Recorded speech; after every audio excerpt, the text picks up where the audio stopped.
Hello, everybody. Hey, everyone. Hi, Gigo. Hey, how are you, Thais? I'm great. You know what we're talking about today? I think I heard rainbow. That's right. Eating the rainbow. Now, everybody in the wellness industry tells people to eat the rainbow. What the heck does that mean? What is that? How can you possibly eat a rainbow? So we're talking about eating colorful foods. Like Skittles. Not like Skittles. Oh. The opposite of Skittles. So you see, Skittles are colorful, right? Yeah. But they're not naturally colorful. No. No.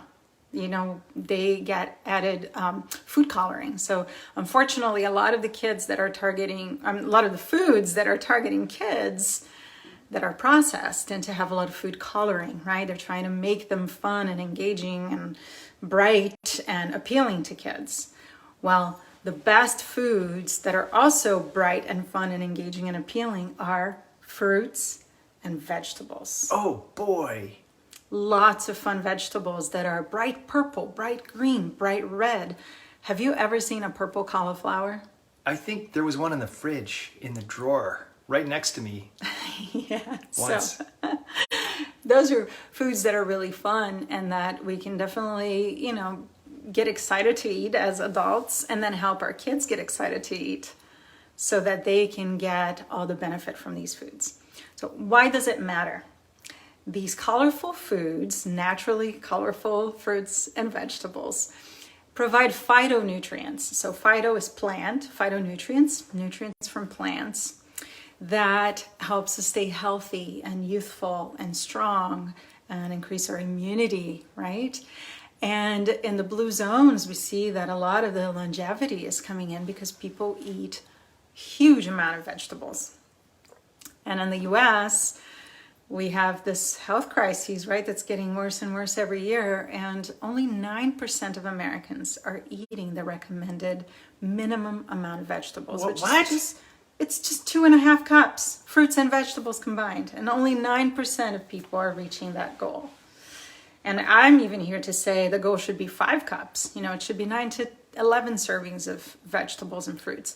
We see in study after study that the more vegetables people eat, the better health outcomes they have. So it's about fiber, it's about vitamins, it's about minerals, and it's about especially antioxidants. What? Which we need every single day. Wait a second. Every day? Yes, every day. We need antioxidants every day. Can't you just take care of it with once a year? Nope. Actually, every day. It would take a huge amount of vegetables to do it in one take, and we don't really want to supplement it that way. Okay. We need a constant intake every day. Constant intake every day. Yeah. You know why? Like sunshine. Like sunshine. That's right. I get it. So, the reason we need them every day is that these compounds called antioxidants are really the only compounds that can neutralize free radicals. So they inhibit oxidation. Now, free radicals are molecules we release every day just by living and breathing. So every time we get in contact with air, so oxygen, we get these reactive oxygen species, also known as free radicals, also known as, what should we call them, gangsters? Maybe. I think you just released some. Yes. Yes, every second of every day, pretty much. And so we need those antioxidants to keep them in check, because the reason I call them gangsters is that these are little molecules that don't really have a purpose. So they tend to attach to cell and create trouble. And when something attaches to cell and damages the cell, down the road, that could become cancer, for example. Or they also are very implicated in atherosclerosis and vision loss and rapid aging. Ideally, we'll all age gracefully and beautifully, right? We all want to live long, happy lives, but we don't want to make that process any faster than it has to be. We want our cells to at least be the same chronological age that we are, and not older. So one way to keep them young, sometimes even younger than our chronological age, is by eating a lot of antioxidants. So when we have inflammation and stress, and we're experiencing, a lot of pollution or smoke in the air, UV rays, and again, just living and breathing, we want to have those antioxidants come in. Okay? Okay. Does that make sense? It does. Okay. So, how can we do that? How can we add those fruits and vegetables every day so that we actually get the amounts of antioxidants that we need? I know one. Yeah. Smoothies. Yes, smoothies is Yay. a great idea. We can add a lot of vegetables and fruit together, right? And kids love it too. Trust me. I used to teach kids in the libraries to cook and to have, things like smoothies, and the Veggies paper sauce recipe that's actually linked on this event. And they loved it. And I would have parents come to me and say, my kid is not going to like that smoothie because I was putting in basil and strawberries, and the kids would drink it and love it. And so it's possible. It's possible to give veggies to your kids in the form of smoothies. It's all about balancing out the consistency, the sweetness. We can also add things like chopped up veggies to salsa. So things like carrots and zucchini will do really well when we mix it into salsa. And if your kid is not that in love with salsa, you can even add a little bit of maple syrup to the salsa. Make it a little sweet so that they're actually looking forward to having that, and they'll get all those veggies that you also added to the salsa. Another thing is, for example, hummus. If your child likes hummus, if you like hummus, even if you're getting the store-bought stuff, you can then put it in a blender with a baked beet, for example, or just a cooked beet. You can put it in with cooked carrots, roasted peppers. There's a lot of ways to add veggies to something that you already eat. For example, hummus. So another thing, I mentioned the Veggies paper sauce. Let me see here in my notesies. Do I have anything else? Oh yeah. Exploring a new vegetable every week with your kids. It can be really exciting for them to, learn about a new vegetable, where it first grew, where it comes from, if it's not something local, like you don't grow everywhere. You're a fruit. Also marvelous with many phytonutrients, right? And antioxidants, especially vitamin E. Oh, thank you. Yes. And so, but you tend not to be local in a lot of places. So I think did you come from Mexico? Is that right? I did. I think it was, outside Mexico City. Ah, very cool. See, there are avocados, of course, all throughout South America and in Hawaii, many types of avocados, and in different places. Here in the U.S., we tend to get them from Mexico. And of course in California and other places as well. But so explore a new fruit or vegetable every week, and things like jicama, which is a wonderful root, and it's full of water. It's very hydrating. And even white vegetables and white fruits also have something to give. It's not that if they lack color, they don't have anything to give. So for example, white fruits and vegetables, so things like cauliflower, jicama, as I mentioned, allium family, so onions and garlic, those are all known to reduce cholesterol, to lower blood pressure, prevent diabetes. So they have great nutrients too.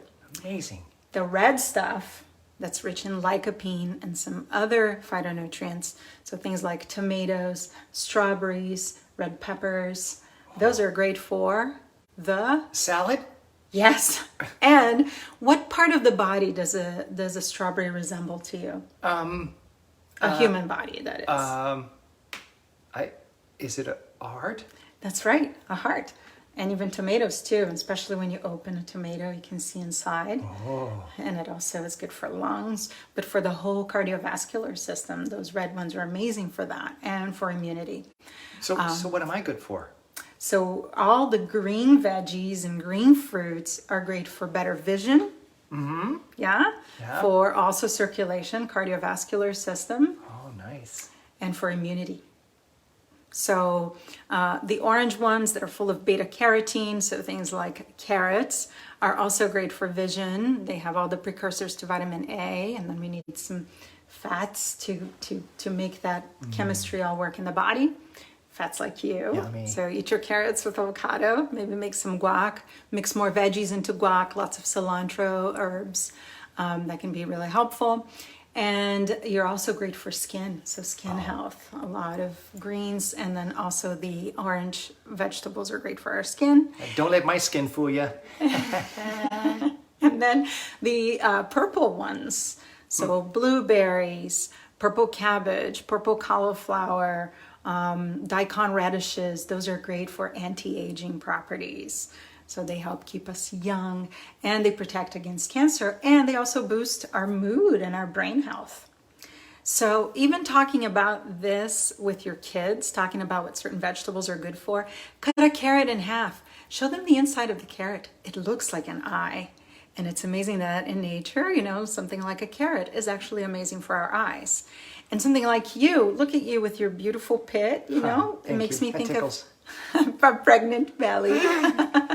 So avocados are amazing for reproductive health. So how about that, right? How about that? Maybe something else. Let's see. What else could we think about that looks like the part of the body that they're really good for? How about walnuts? Walnuts. Ah, You read my almost. mind. So what do walnuts look like?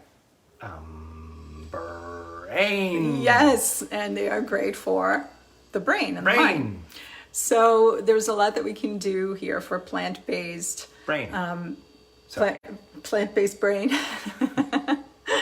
Yeah, you can think of your walnut next time you eat it. It's your plant-based brain. How about that? Brain. It's great for the brain.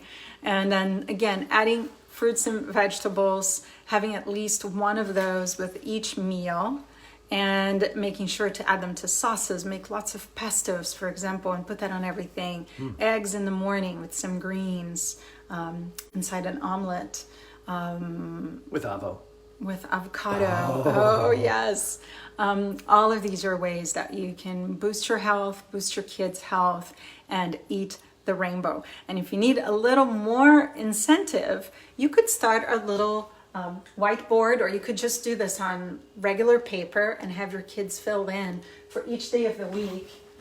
You can see how it can be done.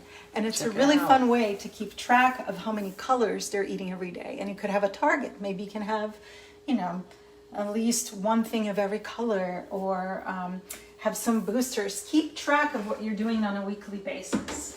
Because you will see, you'll start noticing how you feel when you have a lot of these health boosting foods, and the difference too when you don't have a lot of them, how you feel. And ask the kids how they feel too. Yes, that's a great thing, right? To start connecting how they feel after what they eat.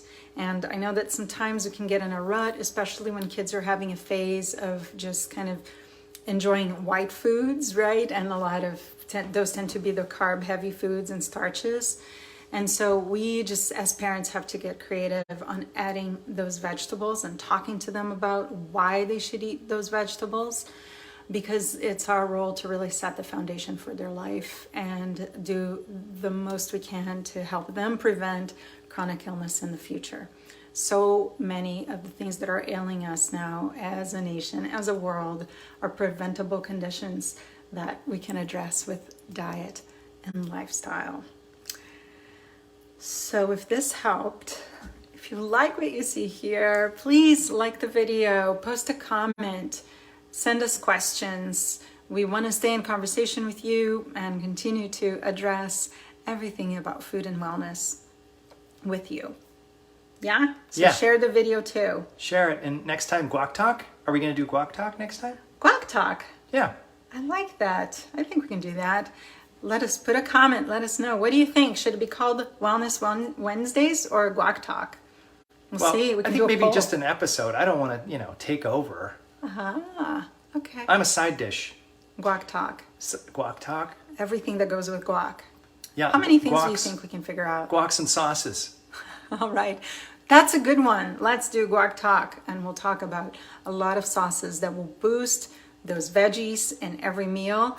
And we'll also talk a little bit about spices, because those are other food boosters that we can add to everything. And especially, again, if we're having any kind of challenge getting our kids to eat vegetables, if we have the right spice kit, things that they can even add to their dish as they're getting ready to eat, it can make a world of difference, and they can go from like turning their nose at a food to eating the whole bowl. So stay tuned, and we'll see you next time.